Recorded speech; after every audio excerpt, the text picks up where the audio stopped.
Halo semuanya. Kami dari kelompok 9 ingin mengajak kalian untuk melihat lebih dekat mengenai KPRI UM, mulai dari profil usaha, legalitas, aspek hukum, dan lain-lain. Yuk, Let's go. Assalamualaikum warahmatullahi wabarakatuh. Hari ini saya Faradila Anggayunisi dari kelompok 9 akan mewawancarai perwakilan dari KPRI UM. Baik, boleh diperkenalkan dulu Kak, namanya siapa? Perkenalkan, nama saya Ismail Fatisaleha, bisa dipanggil Isu. Pertanyaan pertama, apakah bisa dijelaskan profil umum dari KPRI UM ini? KPRI UM adalah Koperasi Pegawai Republik Indonesia Universitas Negeri Malang, berdiri untuk meningkatkan kesejahteraan pegawai UM melalui layanan simpan pinjam, pertokoan, jasa pembayaran, dan layanan sosial. Lalu apa bidang usaha utama yang dijalankan oleh KPRI ini sendiri? Simpan pinjam dan unit toko. Berapa jumlah anggota dan karyawan yang aktif di KPRI UM ini? Mengingat saat di dalam tadi banyak sekali anggotanya. Iya, jumlah anggota itu ada banyak, terdiri dari 2.500-an dan ada 50 karyawan. Lalu bagaimana struktur organisasi dari KPRI UM saat ini? Terdiri dari pengurus, pengawas, dan karyawan yang dibagi menjadi beberapa unit.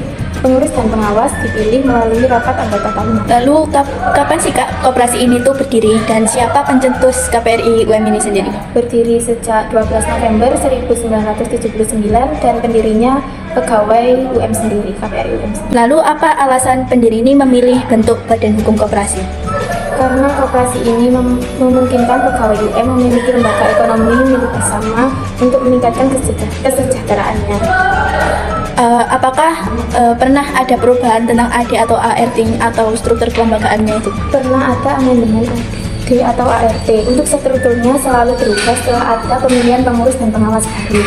Dan pengurus pengawas ini ada masa jabatannya. Jika sudah dilantik, otomatis nanti struktur organisasinya akan berubah. Mungkin bisa dijelaskan Kak, apa saja kegiatan operasional utama koperasinya di setiap harinya? Melayani simpan pinjam, melayani di unit toko, melayani pembayaran LAT, menangani administrasi koperasi. Lalu dari mana koperasi memperoleh modal usahanya? Simpanan anggota, pendapatan unit toko, dan jasa pinjaman.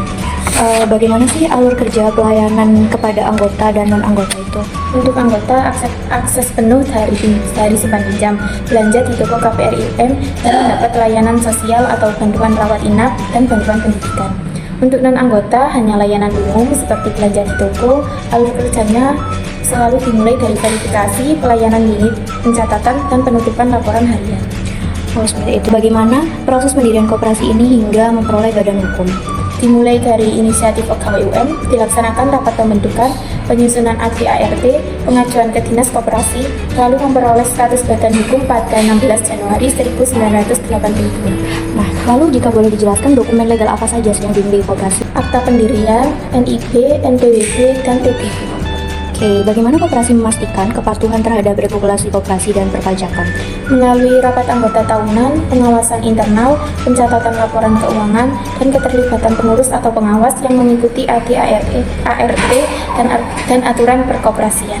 Nah, oke, jadi mengenai kepemilikan dan tanggung jawab hukum sendiri, bagaimana sih sistem kepemilikan di koperasi ini? KPRI UM dimiliki sepenuhnya oleh para anggotanya, dikelola secara demokratis, dan keuntungannya dikembalikan untuk kesejahteraan anggota. Apa bentuk tanggung jawab hukum pengurus terhadap koperasi? Pengurus bertanggung jawab atas pengelolaan keuangan, keputusan usaha, dan pelaksanaan AD/ART. Nah, bagaimana mekanisme pertanggungjawaban kepada anggota? Melalui rapat anggota tahunan yang menjelaskan kinerja selama 1 tahun.